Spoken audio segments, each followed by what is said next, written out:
Hey everybody, and welcome to Europa Universalis 4, and I'm doing a playthrough of Shan, because they're a pretty interesting country to choose of, if any, because European nations can be a little tiresome after a while, so it's nice to mix it up a little bit. So no better country than good old Shan. And the first order of business really is just to ultimately I want to take Bengal because Bengal Delta is pretty rich. Eventually I'd like to also vassalize Tibet. If anything, I might try and do that first. However, a little hard since I can't actually go and fabricate any claims since Kamdo is their capital. So Assam might have to do. But they're also, unfortunately, that's their capital, so I can't do much there. South of us, Tongu is my vassal. It might pay off to go southward, southern, eventually, but for now though, no one really likes me down there. Unless Pago, or Pegu. Khmer, I think these are going to be my best allies for now. However, anyone else though, I think I might want to get Tibet under my shoe or my fold. If I did this, be -2 Casus Belli, which would be kind of awful. And if I declared war on them, what would happen? Tibet would hate me. A lot of people would hate me, Ming especially, but I don't want to piss them off. So I think for now, what I want to do is fabricate a claim on Kachar. And then that way, hopefully I can make something out of this. And I want to invest a... Ah, man. It might be worth it, just in case. I do like the manpower. I mean, really, as a small nation, it never hurts to have some good allies.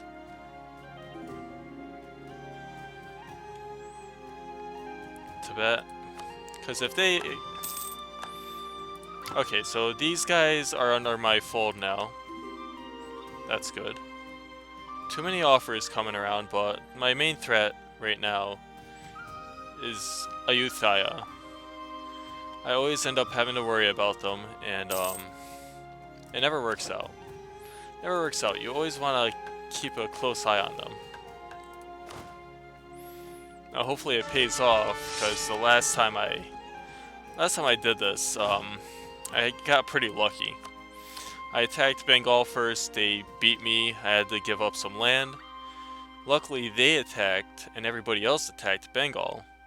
They took a good chunk of land, which then I was able to attack them, vassalize Assam, and so forth, even Tibet. And then I focused everything south here until I was able to vassalize everybody. That was that run, though. If I can actually recreate that, that's a whole nother matter. Hopefully I can, but really no promises. I mean, I really want to get Bengal just because I like the provinces. They're pretty rich. But I have to also wait until someone else attacks them so they can drain them of their manpower. Otherwise, you have Malwa to deal with and some vassals also. So it ends up always being quite a mess if you're the first one to actually attack them. Because currently, Bengal has a modest army right now, like 8,000, can grow to 11.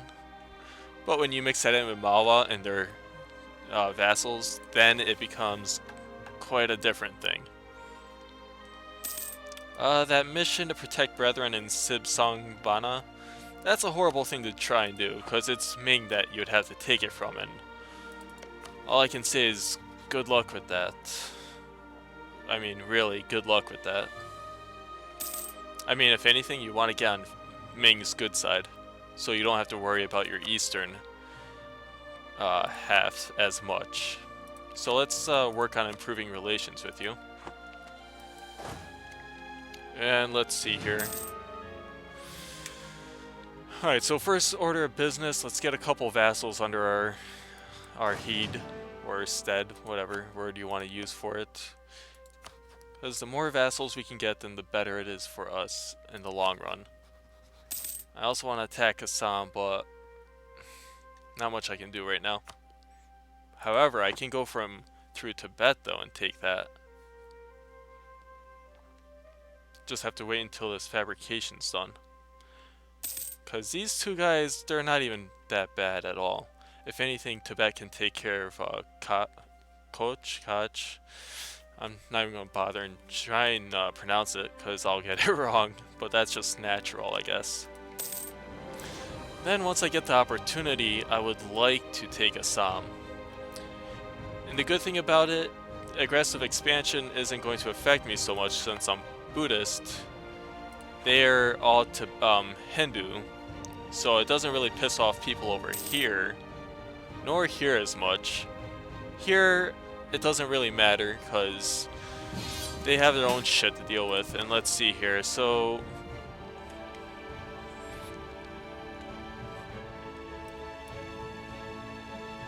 I think, yeah, they're gonna take it, so alright, so that kind of works out, I suppose. I don't think I have leadership of this, so it doesn't matter. Okay, now we can actually declare war on these guys like I wanted to. So I can fight multiple wars, it doesn't matter. I mean, they got that end covered, so I'm not so scared. I'm really not concerned at all. And like the douchebags, they're not gonna come to my aid, so fuck you guys. But it's alright though, because we don't have much to worry about. These guys are weaklings, they're pushovers. And they've already gotten control of this war, so they're most likely going to annex. But I also have to watch out, because I eventually want to take them over. Are they vassalizable? Not really. And having an extra province won't help matters. But it prevents me from having to do 2 wars at the same time, so at the same time, that's good for me. Let's see, Coach, I don't have to worry so much about them.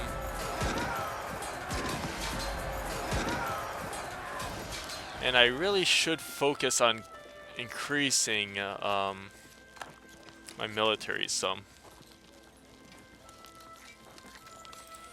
Let's see, so what is this set to? Gotta make some money here, so I'll have to take... Are you serious? That is bullshit.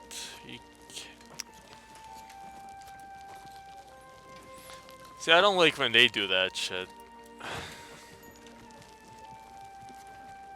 That's just awful.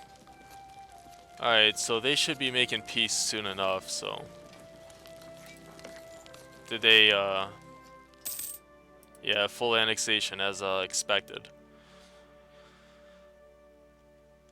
Sorry, I wasn't really concerned with that yet. What assholes. They're gonna annex them, which sucks for me. Because that's not what I wanted to go down. Oh well. I think my next well, I would like to attack Tibet if possible, but I don't think that opportunity will come. So in the meantime, I'm just going to wait it out for a bit, conduct these sieges. Their allies not going to be a problem since they've already they're already a lost cause at this point. I wanted this, but yeah, what choice do I have at this point? Tibet to vassalize them would be very good. To vassalize these guys would be very good. It's just having the extra troops during a war is very, very vital. Especially playing as Shan, or anyone within this region. It doesn't help matters much, so... Alright, so we're into positives, that's good. Did they... Okay. Corruption? I'll gain the inflation just because... You know... Losing stability is not something I really want at this moment.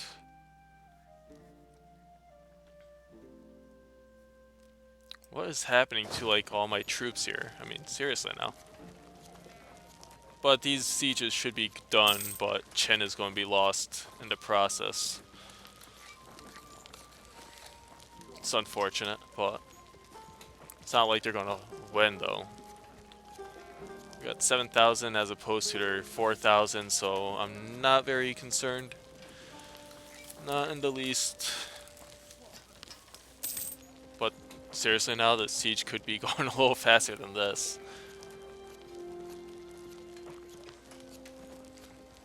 I don't know, I have so much fun playing as the countries around here. So they're just about, yep. So they should be annexing them soon enough. Yep, they did. That sucks.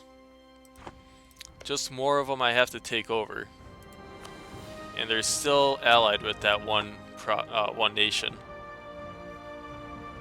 Usually that wouldn't be so bad because Malwa is like right over here. Right here actually. 2 provinces big, but they're, I don't know, numbers add up after a while, so. Numbers definitely add up and, well, it just becomes annoying.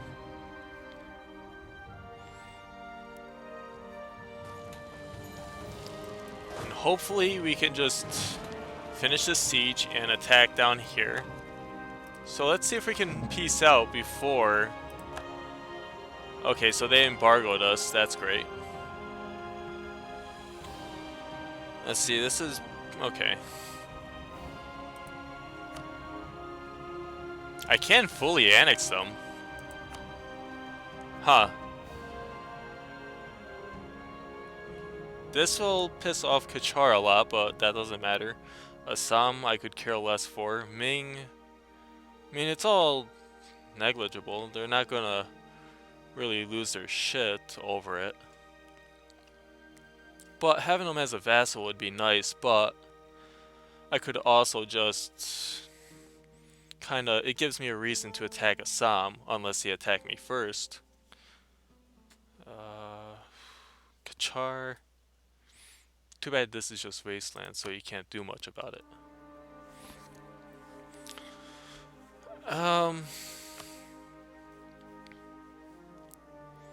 And you see, I still suffer nonetheless. I mean, and if I make them a vassal, it's as though I just annexed them. So, I mean, why go with vassalization when annexation does the same thing? So, let's just go with that. Hopefully, we get their troops in the process also. I think they disappear for some reason. Yeah, they do. Which I hate so much, but... Alright, so who's in a coalition against us? Assam? Okay, I'm so scared. Alright, so they just gave us a reason to hate them. But also what I would like to do is, let's see here. So I need to core this. It'd probably be a lot easier to just vassalize them and Diplo annex, but I do have the casus belli for war against them.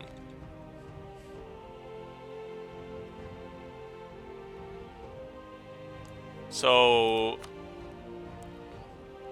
Tibet will join in the war.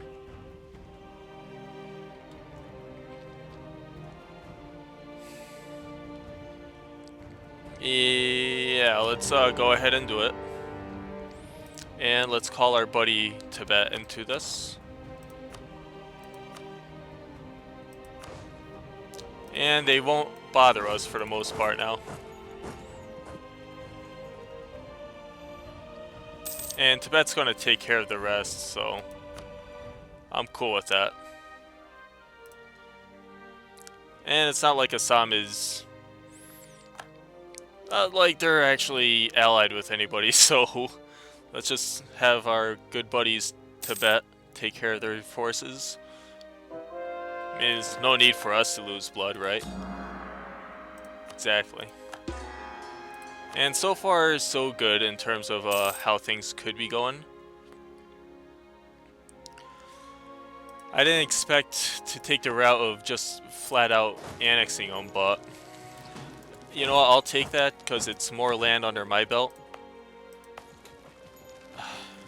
What is this one anyways? Well, not great land, but it's a start because I need to build my way towards vassalizing Tibet. So, you know, it's a very important thing I have to try and get done here.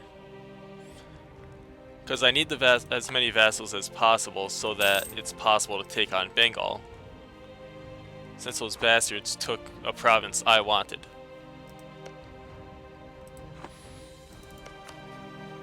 And as long as their alliance stays like that, that'll be pretty good. And I've always found Tibet to be a pretty good ally. At least it's always worked out for me when I had them as allies. I just always found her like 7,000 troops to be a really huge difference in a war. Because there's only so much I can do with what I have, but when you get like more and more vassals to help you out in a war effort, it just, that kind of tips the odds during times of war.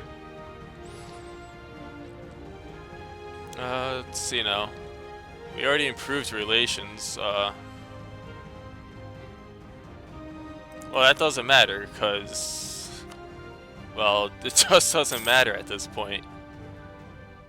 And I almost can get a royal marriage with Ming. I can't really afford to send them gifts or anything, because that would... it's just a waste of money at this point. Alright, so that's all set. Then the next order of business will be to take on Tibet, which is really easy. Very easy. And I don't think so, buddy. I mean, you gotta be kidding me. But once we take Bengal's lands, it becomes a little bit easier in terms of money. Because their land is just... it's good. It's good for you. But it's how you go about fighting them. I mean, the last time, when I was in Tibet and attacking Bengal, what was I going to say? The last time, they were by themselves. Okay, so we finished this war. Good. And this is when I'm going to vassalize them. Hegu. Is it possible to annex you or vassalize you by I think that's going to be really hard to do, but I think it could be possible. But it's good to have a nice counterbalance to as opposed to this one, because they get pretty big if you let them. Alright, so our peace offer is going to be mainly just vassalizing them. So let's see you try and form a coalition against me again. Wow. Okay, that's good. I think people don't like... well, actually... good, good. Because it saves me a lot of... a huge headache. That's alright, I can get that during, Orway.